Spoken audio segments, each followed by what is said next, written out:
ihåg att jag gav samtycke till det där. Men samhället har ju lärt mig att män inte kan bli våldtagna, så skitsamma. Jag vet inte vem du är. Idag ska vi läsa lite hatkommentarer och på den här avloppskanalen så älskar vi hat.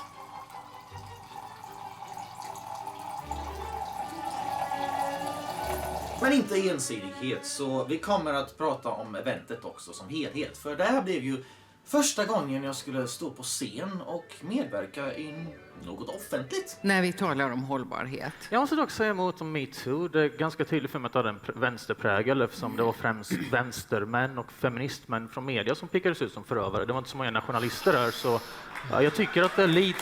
Man måste ju undra lite... Hur kan vi är en podd som handlar om fria, öppna samtal. Det finns många intressanta diskussioner på deras YouTube-kanal och de vill nu ta konceptet live och ha ännu fler kvällar där tabun täcks ur olika vinklar. Eller spräcks beroende på hur man ser på det. Vilket egentligen behövs i Sverige för länge. Det behövs en slags social kontext där svenskar kan slappna av och bara utforska tankar. Sånt gör det lättare att döda skammen som PK-kulturen vilar på. Och när man ser hur många människor som delar ens trötthet inför polariseringsdumheten stärker det människors förmåga att kunna reagera kring orättvisor i övriga sammanhang också. Så jag hoppas verkligen att folk donerar till deras Kickstarter. Med tanke på projektets känsliga politiska natur kan man inte förlita sig på mainstream-stöd här. Och ju mer pengar de får in desto större live-events och mer poddgrejer kan de hitta på. Själva eventet i sig var väldigt kul. Folk har klagat på tiden och nej, jag tycker inte 15 minuter är tillräckligt. Men Navid är snabb på att lära av erfarenhet, så det första han sa till mig är att framtida event kommer köra på färre gäster och längre samtal. Man måste ändå ha i åtanke att detta var nytt för alla inblandade och poängen var att samla säsongens gäster på en och samma plats. Tänk på det som en buffé av aptitretare på vad som komma skall. Jag vill även tipsa om Malcolms podd och debatttexter. Vi gjorde en ganska rolig grej tillsammans. Länkar finns i videobeskrivningen. Och jag tycker han har väldigt udda och givande vänsterakademiska perspektiv på saker. Vilket kanske låter vidrigt för vissa människor. Men jag kan garantera er att det här är ett sånt där fall där man måste utmana sina fördomar. Men för att återgå till kvällen då. Jag är en introvert person. Och jag tenderar att lyssna mer än vad jag pratar. Man lär sig mer på det sättet. Och man kan faktiskt se på mitt kroppsspråk hur jag samlar in information och sen vänder hela narrativet upp och ner på bara någon mer. För det blir ganska tydligt vart det hela brister. Det kallas då den sokratiska metoden, ifall man är en analt lagd person. Jag föredrar även att tänka. Framför att tänka på vilka sinnessvaga defekter andra människor har och hur jag ska förhålla mig till dem bäst. Jag vill köra på öppenhet istället för att jag tycker det blir bäst när man vet vart man har varandra. Och detta är även ett typiskt manligt karaktärsdrag. Rakhet i kommunikation. Så egentligen blir ju det här mötet bara ännu ett bevis på att kön inte alls är en social konstruktion.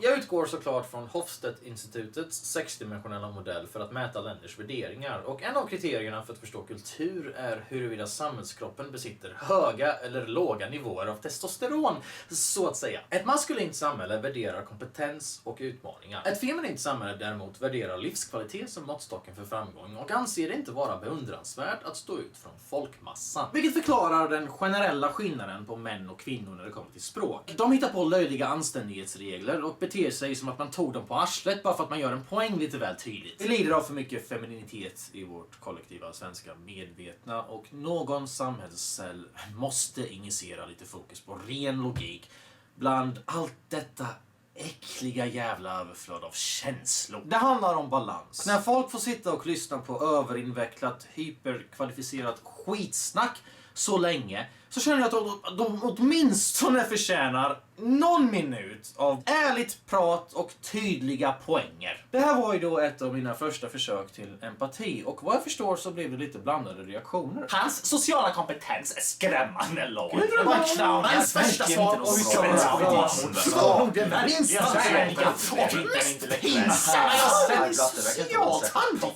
talare.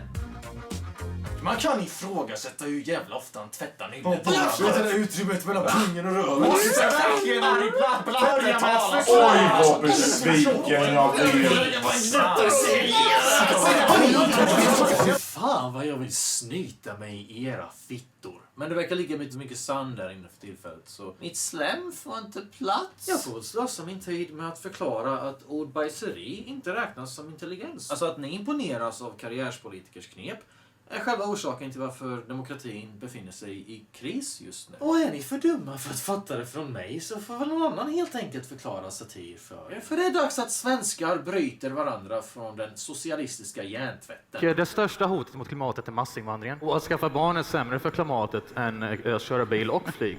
Så då blir frågan liksom, är det inte problematiskt att afrikaner klämmer ut 5 ungar i regel? Och liksom vissa arabländer ligger på typ 3-4 barn per familj. Medan svenskar bara skaffar 1 barn var, känns det som att liksom den största fokusen borde inte ligga på Sverige eller vita män. Till skillnad från er är jag smart nog att kunna uppfatta själva budskapet, inte vad man förklär dig. Och därför blir den här sortens retorik inte särskilt imponerande för mig. Malcolm påpekade det här för publiken, att det är just den sortens tomma retorik som folk har tröttnat på. Så ifall man inte är helt tappad i skallen, fattar man kanske varför jag inte ser poängen i att upprepa det, utan snarare kanske känner för att bevisa hur tom den är. Och jag har redan ställt upp i debatter. Jag tjafsade med en judisk zionist, en nynazist som inte vill kalla sig själv för nynazist. Min diskussion med Navid blev intellektuell, för till skillnad från Gudrun så letar han inte skäl att stänga ner samtalet. Och med tanke på att det här är det mest sedda avsnittet på hela podden så måste ni helt enkelt vara inavlade. Ni får mig att tänka på den här jävla flashback-tråden när en bonde förtvivlat berättar om hur utbörlingen Danne från storstan flyttade till byn. Och nu har han knullat hela 3 av byns tjejer. Vad ska vi göra åt denna utbörling? Så inavlade är ni. Men det här blev ändå ett givande möte, för det bevisade en djupare förståelse för hur svenskar driver sitt samhälle.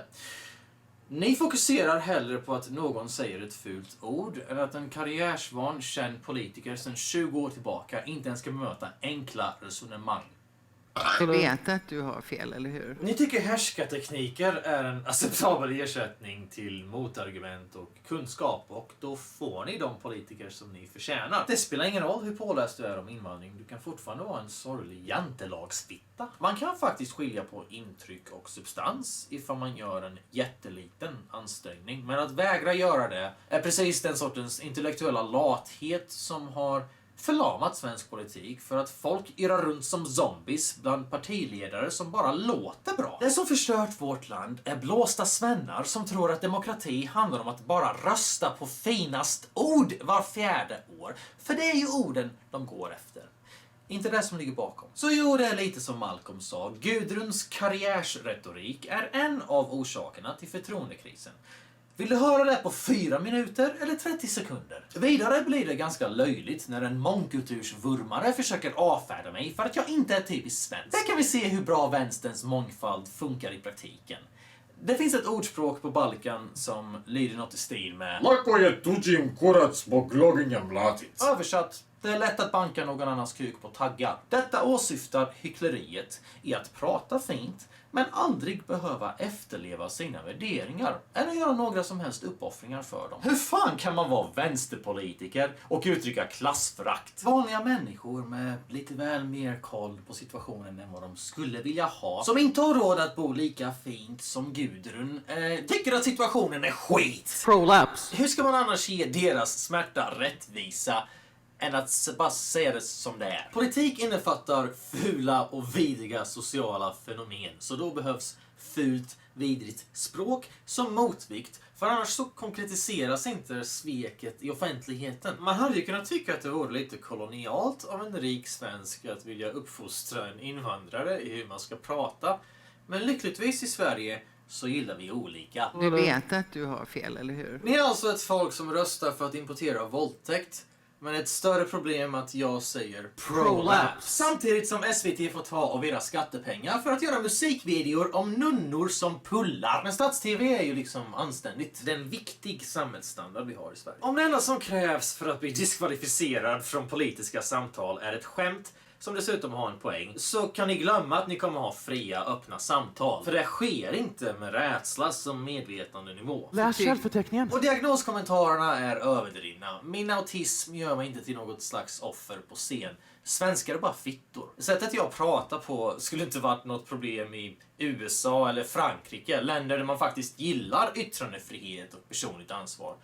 Det gör vi inte i Sverige. Det är främmande här. Det här landet är så jävla äckligt och kvavt att andas i. Och det var därför jag gjorde det här eventet. För Vi förändrar inte det här genom att fortsätta vara sterila och skitnödiga. Vi förändrar det genom att lära oss granska skitsnack och inte luras av ytligheter. Det är inte oseriöst att kunna göra bra poänger genom humor. Det som är oseriöst är att inte ens kunna skilja konkreta poänger från ordbajseri och härskartekniker. Om det är så här lätt för Gudrun att stänga av, hur hade hon då hanterat ortenblattarna som hon hävdar sig vilja representera? Om du tycker att jag räknas som en kaosblatte, testa att umgås med människor som kallar dig för jävla hora så fort du inte lånar ut en tändare. Argblatte vill väl, men han måste komma ihåg att videor kan redigeras ganska hårt och tillåter ofta inläsning.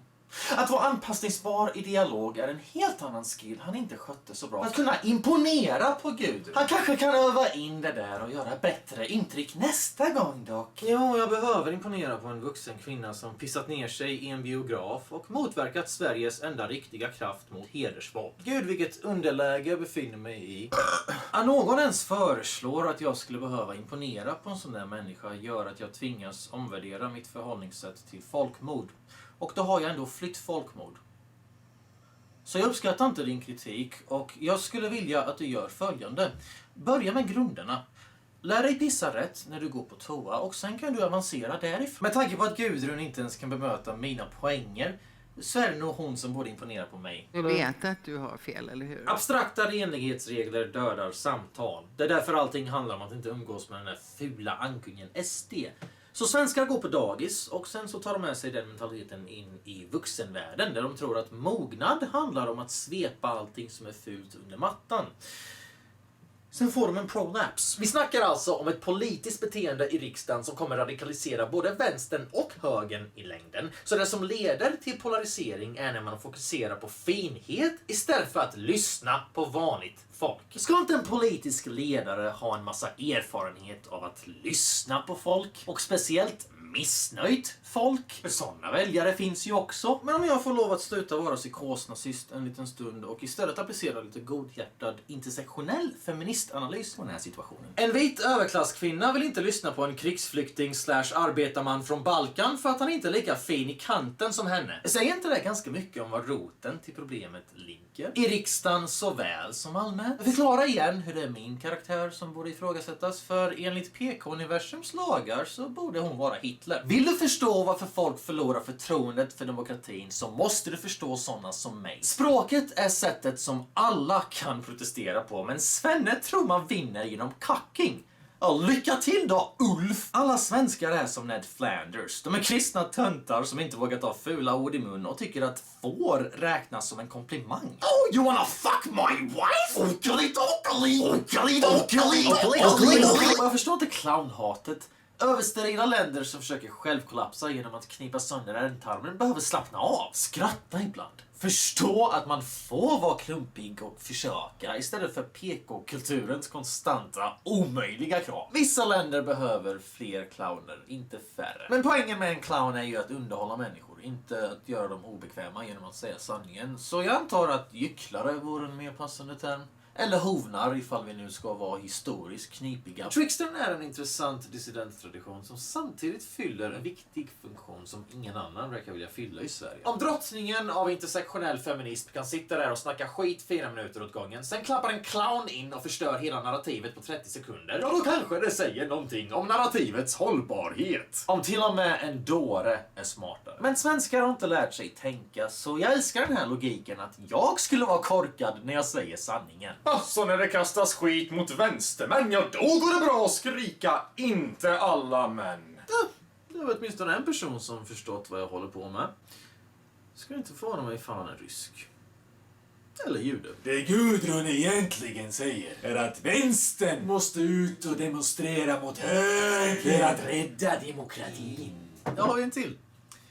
De är ju överallt. Tack för att du påpekade självklara. Hon säger att demokratin behöver nytt liv och att folket ska organisera sig. Gå ut på gator, proletärer. Jag instämmer för att etablera gemensam mark och då håller hon inte med längre. Så det där med att folket ska organisera sig är underförstått att folket ska ha vänsteråsikter också. Det Gudrun egentligen säger är att vänstern ska gå ut och protestera mot högern för att rädda demokratin. Men hon får det att låta som att det bara handlar om vanliga människor och organisering i allmänhet. Varför är det bra retorik enligt er flockdjur? Det är manipulativt. Och det är charmigt. Men det är inte ärligt. Eller relevant. Vad fan har riksdagskrisen att göra med att vänstern inte demonstrerar tillräckligt? Det handlar snarare om att ingen verkar vara intresserad av att hålla sina vallöften, vare sig höger eller vänster. Varför låtsas du prata om alla när du bara menar dina egna? Jag är så trött på sådana sluga vänstertaktiker och jag förstår inte vad det är för slags människor som är så intelligenta att de köper skiten. Och det blir en påfyllning på det.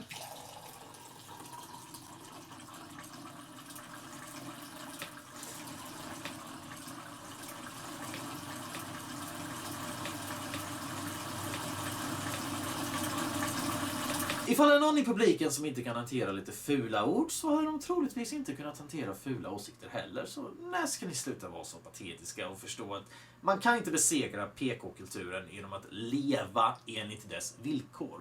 Då stannar man ju bara kvar i mentaliteten. Jag tycker Blatten var utmärkt. Och det vet vi redan, så jag hoppar vidare. Han kommer aldrig vinna respekt om någon annan än autistiska 20-åringar med den taktiken. Ja, att sprida gospeln av autistbuddha är ju lite vad jag vill att mina horsöner ska göra, så jag är inte helt missnöjd med min publik. Jag får inte för saker nu. Jag kommer ihåg när en flykting från Syrien bjöd mig på en öl för att han gillat min YouTube-kanal. Sånt betyder mer för mig än att imponera på överklass Schymans mänskliga dildos. Men för fan Gudrun, läs källförteckningen eller håll käften. Läs Blatten i källaren, det var inte jobbigt alls. Jo, det blir verkligen ett möte mellan den framtida generationen och den föråldrade. Vuxenvärldsetablissemanget förstår inte internetkultur. Därför är det ingen som vet vad den riktiga definitionen på ett troll är. Och därför är det ingen som orkar kolla upp självklarheter som vem som helst kan googla sig till. Då blir det lite roligt när Gudrun Schyman inte vet vem jag är. För min roast av hennes partiprogram fick fler tittare än partiet någonsin haft röster. Och det är med en del tacksamma konvertitmeddelanden efteråt. Jag är dock övertygad om att hon inte var ohederlig på den punkten. Och med hjälp av en massa andra bajshärskare som hånar skitsnacket de ser i sin vardag så lyckades Fi inte ens få 1% av rösterna senaste valet.